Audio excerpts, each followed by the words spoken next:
Welcome to episode 413 of the Selling Your Screenplay podcast. I'm Ashley Scott Meyers, screenwriter and blogger at sellingyourscreenplay.com. Today I am interviewing writer-director Jared Cohn about his new film Deadlock, starring Bruce Willis. Jared was on the podcast before in episode 188, so check out that episode if you haven't already heard it, as we talk about his early career, how he kind of broke into the business. But this week we're going to be diving into his new Bruce Willis film. As I said, it's called Deadlock, and how he was able to get that project and make it all come together. So stay tuned for that interview.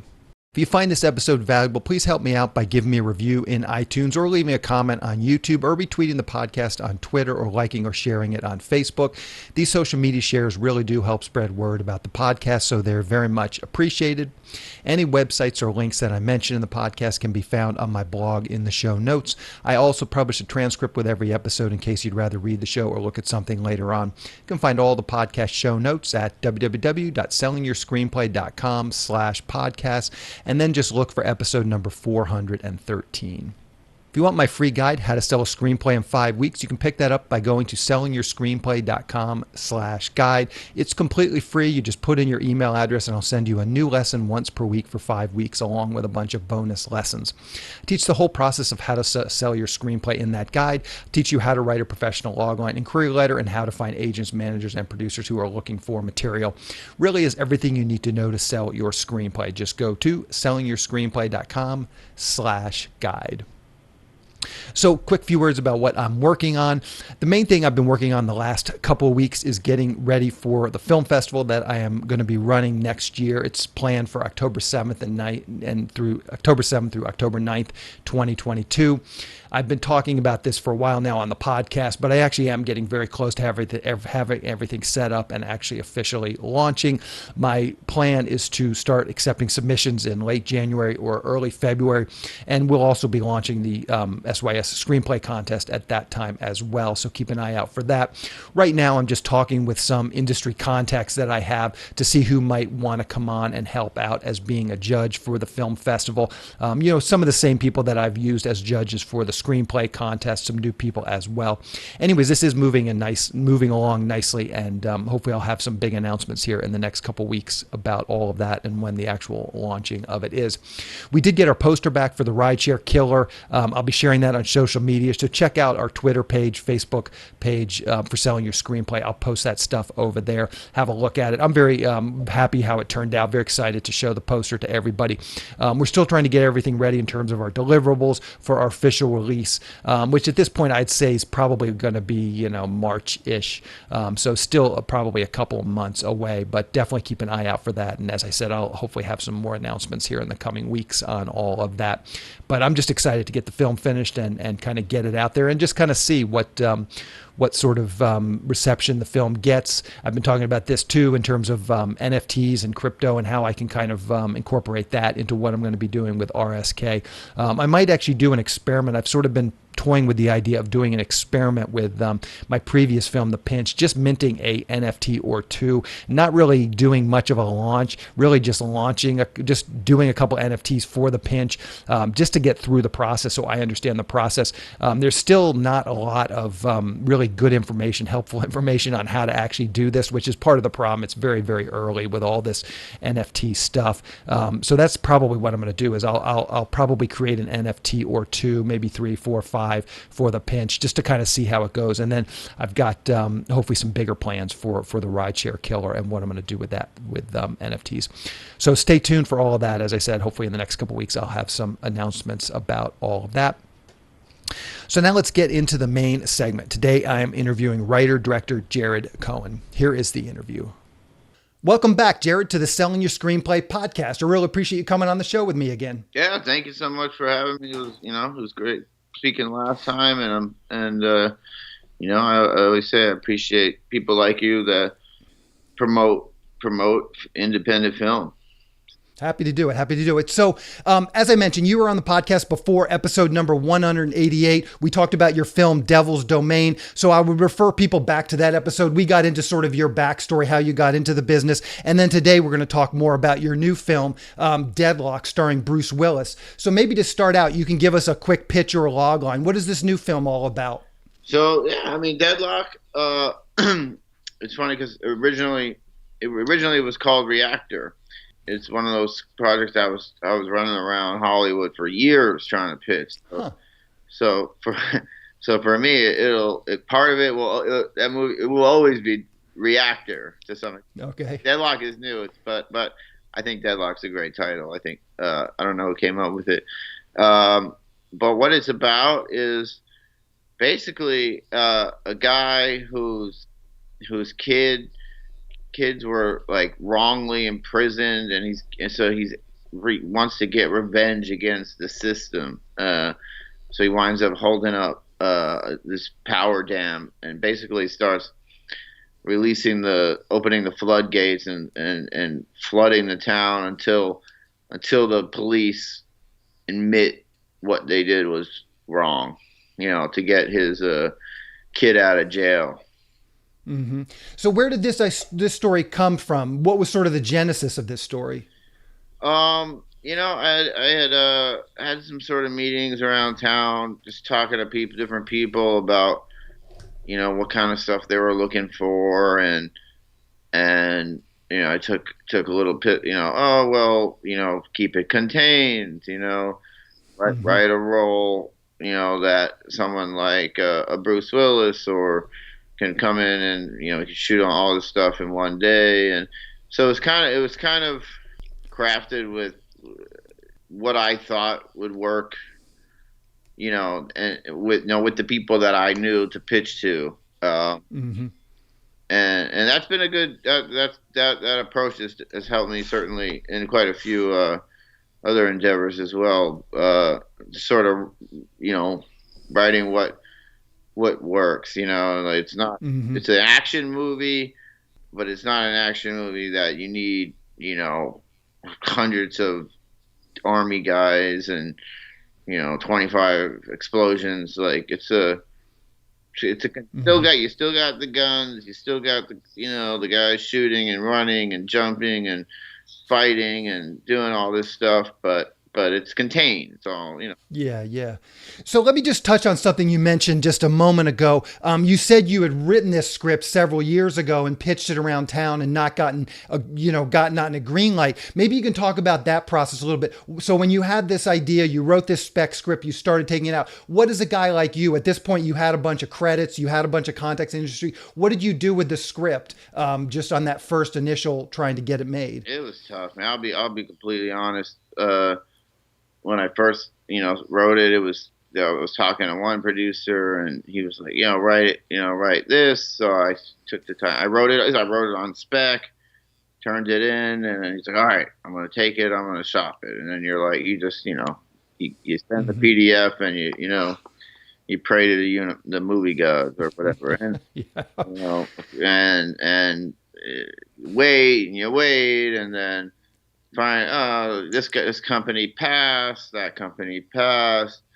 Oh, this company thinks you should change it, on this. And then you're like, well, if I do all this work rewriting it, are they going to make it? They're like, well, there's no guarantee.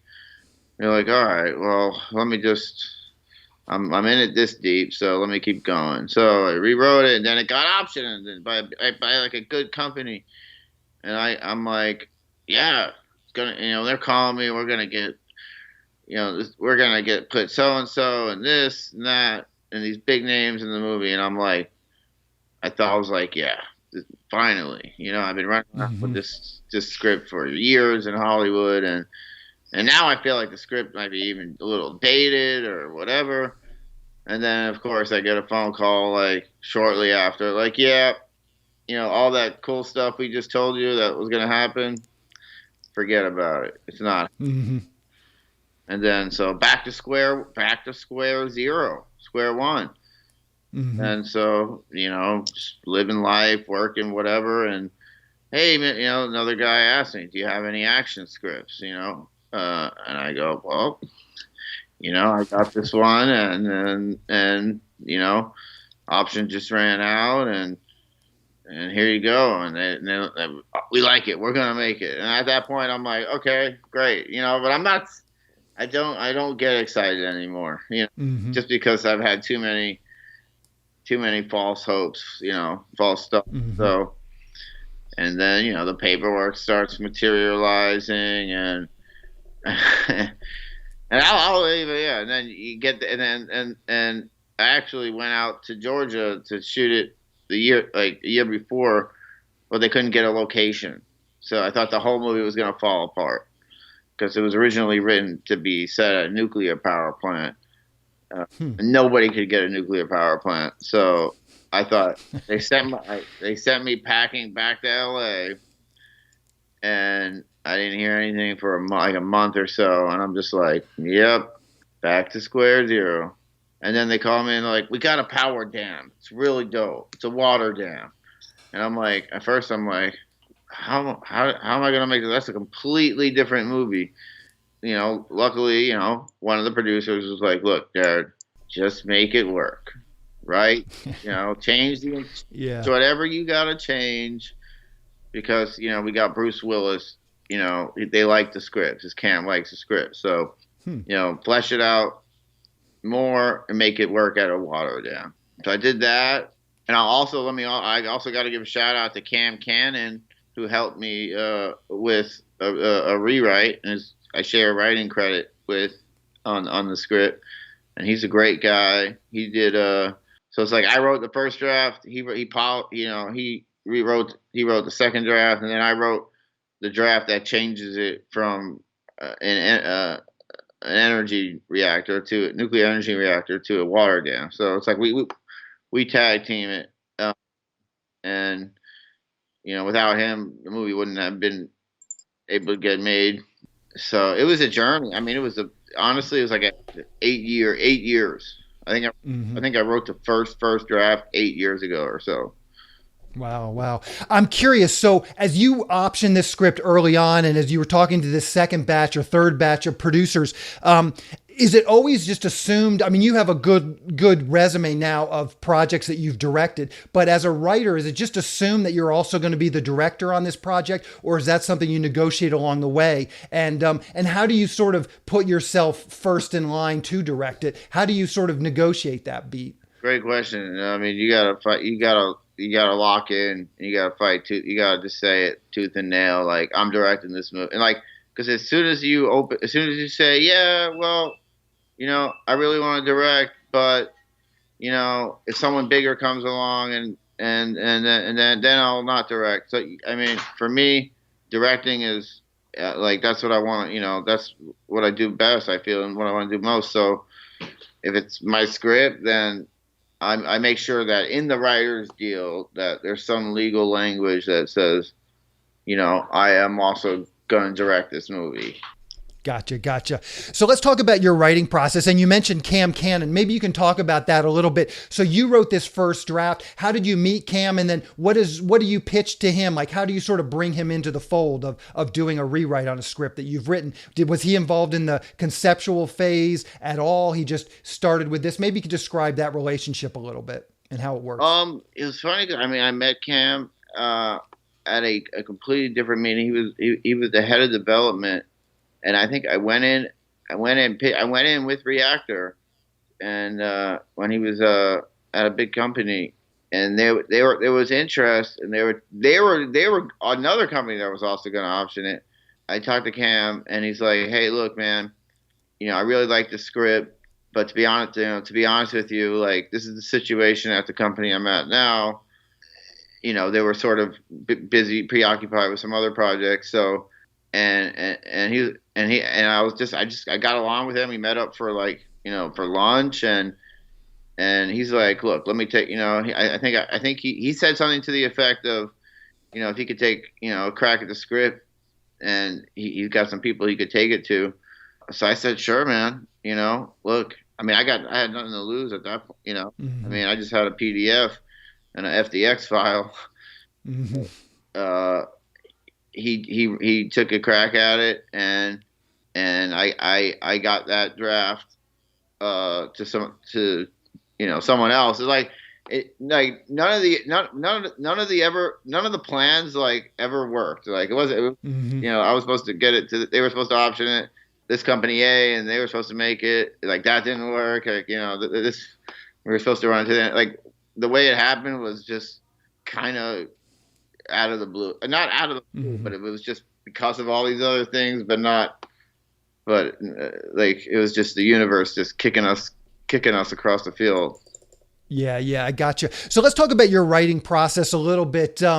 Where do you typically write, and when do you typically write? Do you write at home? You got a home office? Do you need to go to Starbucks and have that ambient noise? And you write in the morning, you write at night. What does your writing schedule look like when you get into the groove of actually pumping out some script pages? I used to do the coffee shop Starbucks thing, and every once in a while I'll show up at a Starbucks with my laptop, but to be honest with you, I write best, I think, from home. I wake up, I make myself a coffee, and I sort of, I gotta, get myself into that headspace, and I've been, and honestly, sometimes it's a struggle, man. Some days I wake up and I have some coffee and I'm just like, I can't fucking write today. I can't do it. I don't have it in me. And then some days I'm like, I have to write, I have to push myself to write, I've written a lot of scripts, 50 or so. It's never early, Mm-hmm. Yeah. And then you write the first draft, and of course you got to rewrite the first draft. Mm-hmm. I'm curious, you mentioned earlier in the interview, you were talking about sort of where this idea came from, and it came from very much sort of a practical place, talking to producers and trying to come up with an action thing. So at what point do you start to get a handle on some of the creative things that you want to say? You've got these sort of practical things, you want an action film, you want to keep it contained, but what were some of the creative issues, the character, the story?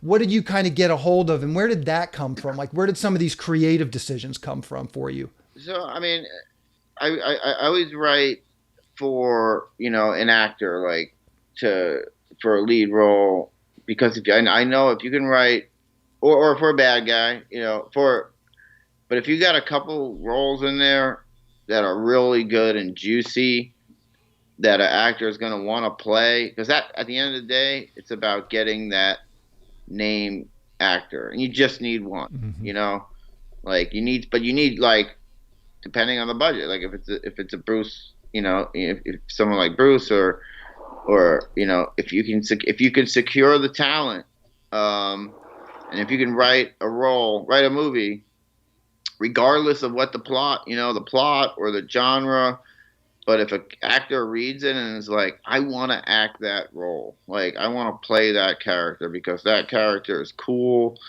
and I want to be seen on screen, like like that.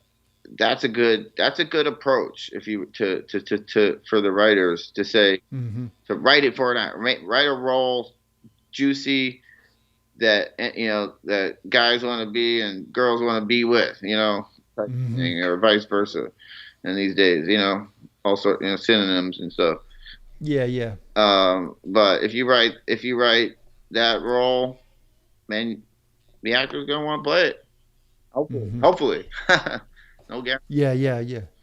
So then again, talk about some of these creative decisions. So what did you get a handle on first? It sounds like you started with a nuclear reactor or whatever, but what were some of these things, and what was some of the inspiration just getting to those creative decisions, where that story came from? I mean, it sounded to me a lot like Dog Day Afternoon when you sort of pitched it, sort of a modern day version of Dog Day Afternoon.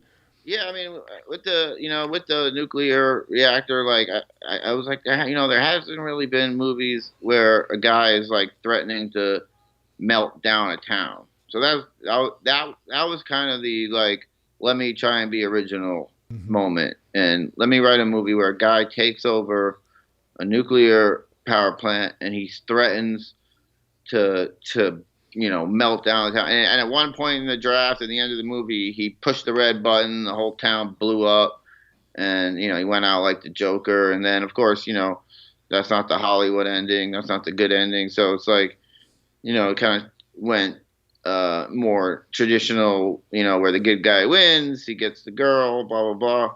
It went that direction.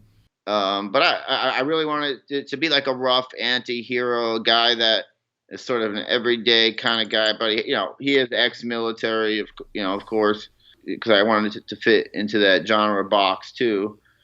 of the action movies that are being made, for that budget range, with like, Nicolas Cage, John Travolta. Like I knew the companies that I was pitching it to, and I knew the budgets that they were going to spend, and I knew if I came out with an $80 million script that I wouldn't be able to get that movie made. But I knew if I came out with a script that had all the action elements, that was contained, that had the juicy roles, a good character that you can shoot out in a day or two in one location, then that's the formula, So you mentioned, and we kind of skipped ahead, you kind of gave this story about how this actually got into production. But at one point you mentioned sort of Bruce Willis and that he had read the script and his camp was excited about the script. But maybe you can talk about that a little bit. I get a ton of emails from people all the time. Hey, how can I get this actor attached? Or how can I get this director attached? Just talk about that a little bit. How did you guys get to Bruce Willis? Did you have a pre-existing relationship? Did your producer, had he worked with him before? But how does someone go about getting, a really big heavy hitter in Hollywood attached to your script and interested in your script? And I understand the juicy role definitely plays a part of it, but just the logistics. Did you guys hire a casting director that had a relationship with his agent? Maybe just talk about that for a little bit. It's such a tricky. It's either really tricky or really easy, and it's either like somebody knows the guy, somebody knows his camp, someone who can get the script to him. You can always approach. The thing is, though, you can always. And so in this situation, it happened to be one of the producers knew him and had worked with him, and they just came off of Bruce Willis' film, and they were like, "What else do you got?" And at that, my script just happened to be ready at the right time. That's how the producer got Bruce. But for if you don't have that personal relationship, then of course you can go to IMDb Pro and reach out to the agent and make a cash offer. But I'll be completely honest, man. Like it's really who it's like the Rolodex, because these agents will. It's almost like they don't want the deals to happen because they put up so much obstacles But if you have a direct line on a name actor, then that's the best way to go and start having real conversations with them. Gotcha. Yeah, that's sound advice for sure. I always just like to wrap up the interviews by asking the guest, is there anything you've seen recently that you thought screenwriters could really benefit from? Netflix, Hulu, HBO? Are there any movies or TV shows out that you really thought maybe were a little under the radar, but were really excellent and could recommend to our listeners? I mean, I watch a lot of, I think the way I'd like to answer the question is, if you're a writer and, you want to write, sci-fi movies, then watch sci-fi movies, watch the great ones, Contact and, Rivals and, just watch that and see if there's a way that, if you want to write Lifetime movies, watch a lot of Lifetime movies. Like if you want to, write contained, budgeted action movies, watch those, see what they do, take elements from other movies you like and take what works for you and kind of, mix and match and write something that people are familiar, that they can read and they're familiar, and they understand it. They understand how to produce it, because people send me scripts all the time. It's like, and some of them are like, "Oh, I've got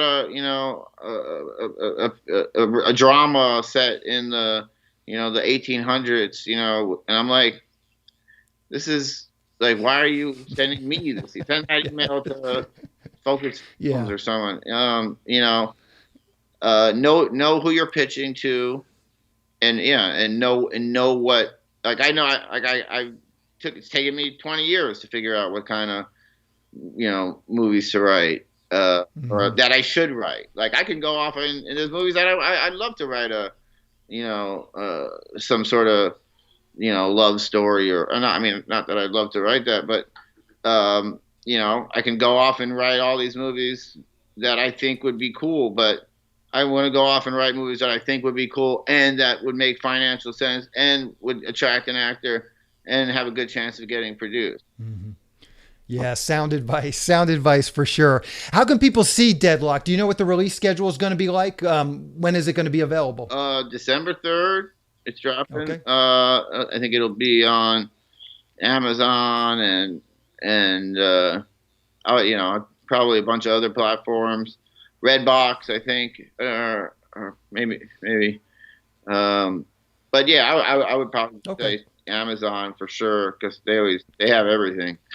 Yeah, no doubt. And what's the best way for people to keep up with what you're doing? Twitter, Facebook, a blog, anything you're comfortable sharing, I'll round up for the show notes. Yeah. I'm trying to boost my Instagram, so just, at Jared Cohn and then the number 1.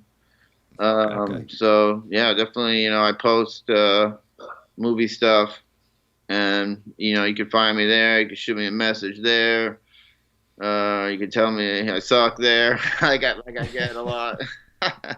Is that right? No worries. So perfect, Jared. I really appreciate you coming on and talking with me. Good luck with this film, and good luck with all your future films as well. All right. Thank you so much. Thank you. Thank you. We'll talk to you later. All right. Bye. All right.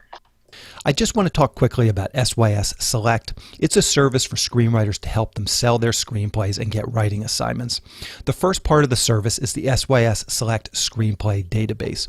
Screenwriters upload their screenplays along with a logline, synopsis, and other pertinent information like budget and genre, and then producers search for and hopefully find screenplays they want to produce. Dozens of producers are in the system looking for screenplays right now. There have been a number of success stories come out of the service. You can find out about all the SYS Select successes by going to sellingyourscreenplay.com/success. Also on SYS podcast episode 222, I talked with Steve Deering, who was the first official success story to come out of the SYS Select database. When you join SYS Select, you get access to the screenplay database along with all the other services that we're providing to SYS Select members. These services include the newsletter. This monthly newsletter goes out to a list of over 400 producers who are actively seeking writers and screenplays. Each SYS Select member can pitch one screenplay in this monthly newsletter. We also provide Screenwriting Leads. We have partnered with one of the premier paid Screenwriting Leads services, so I can syndicate their leads to SYS Select members. There are lots of great paid leads coming in each week from our partner. Recently, we've been getting 5 to 10 high-quality paid leads per week. These leads run the gamut. There's producers looking for a specific type of spec script to producers looking to hire a screenwriter to write up one of their ideas or properties. They're looking for shorts, features, TV, and web series pilots, all types of projects. If you sign up for SYS Select, you'll get these leads emailed directly to you several times per week. Also, you get access to the SYS Select forum, where we will help you with your logline and query letter and answer any screenwriting related questions that you might have.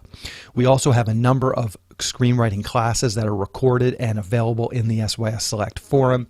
These are all the classes that I've done over the years, so you'll have access to those whenever you want once you join. The classes cover every part of writing your screenplay, from concept to outlining to the first act, second act, third act, as well as other topics like writing short films and pitching your projects in person. Once again, if this sounds like something you'd like to learn more about, please go to sellingyourscreenplayselect.com. Again, that is sellingyourscreenplayselect.com. On the next episode of the podcast, I'm going to be interviewing Stephanie Lynn and Alexandra Case. They are actors turned writers. They started out by writing material for themselves so that they had something cool to act in. They did a bunch of shorts, good number of shorts. We talk a little bit about those, but now they have their first feature film, which they wrote and also starred in. It's a film called Soulmate. So next week, they're going to come on the show, tell us how they were able to turn their acting careers into also writers and start to write some material, how that all happened, and then ultimately how they were able to get this first feature film produced. So keep an eye out for that episode next week. That's our show. Thank you for listening.